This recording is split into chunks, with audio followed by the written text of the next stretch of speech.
If you ever want to see America laid bare good, the bad, and the downright ugly, just buy a first-class ticket on a packed flight and watch what unfolds when people think nobody's watching.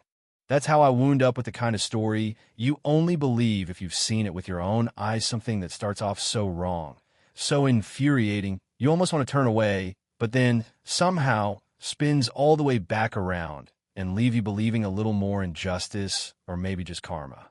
So, let me take you there for a second, right to the heart of Flight 447, somewhere between Chicago and LA, and tell you about a 9-year-old girl named Zara, a woman who thought the world owed her everything, and a lesson the whole country needed to see. The whole mess started before the plane even left the ground, with a single, cruel sentence echoing through the cabin. This child doesn't belong here. Children like her don't fly first class. That's what a woman named Vivian spat, loud enough for everyone to hear, pointing at little Zarati's tiny, quiet kid just hugging a stuffed elephant and looking for all the world like she'd rather vanish than make sound. I swear you could feel the air change. People stiffened. Some glanced at their phones, a few started filming, but almost everybody else just froze, as if not reacting would make the whole thing go away. Now, you got to picture Zara, just a kid, all dressed up, not a peep out of her, sitting exactly where her ticket said to sit, in seat 2A.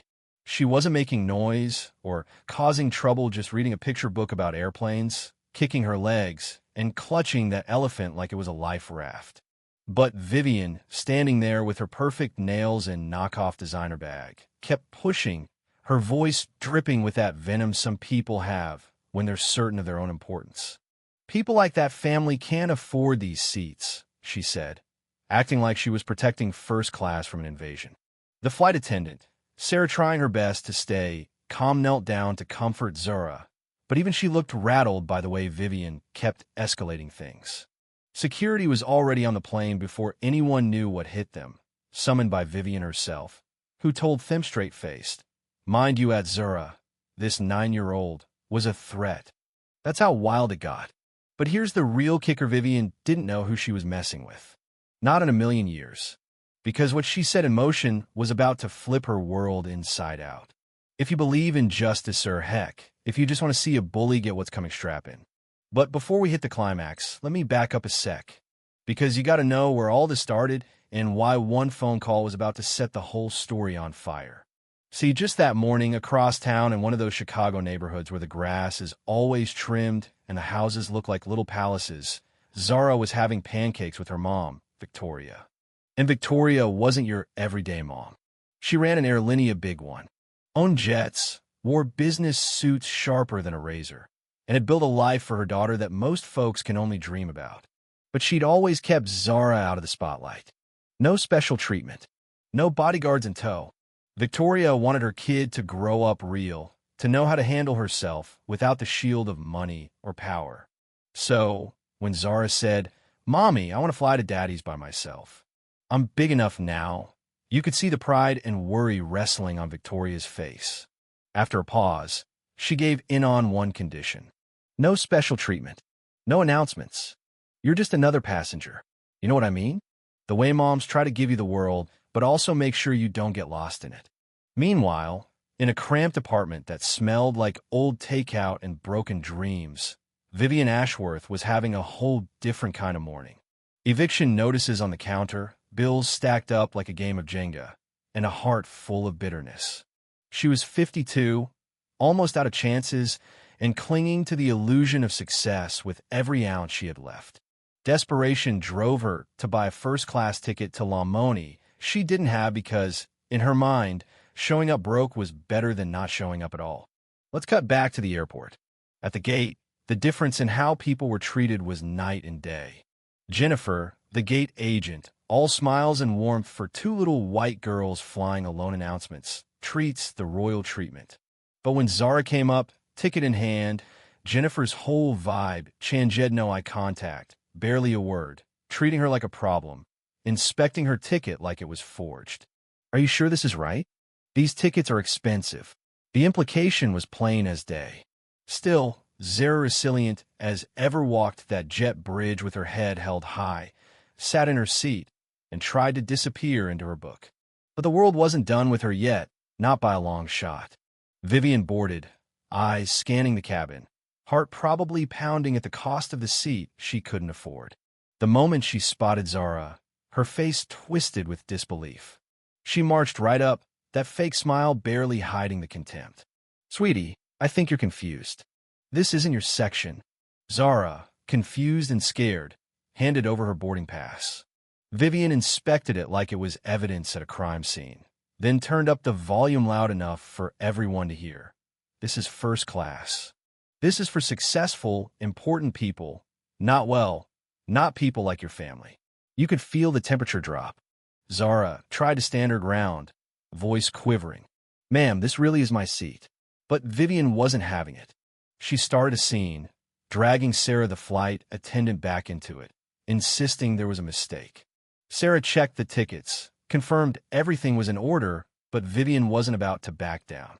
Now, you know you're witnessing something rotten when an adult is so determined to put a child in her place that she calls security making up wild lies about Zara being aggressive and intimidating.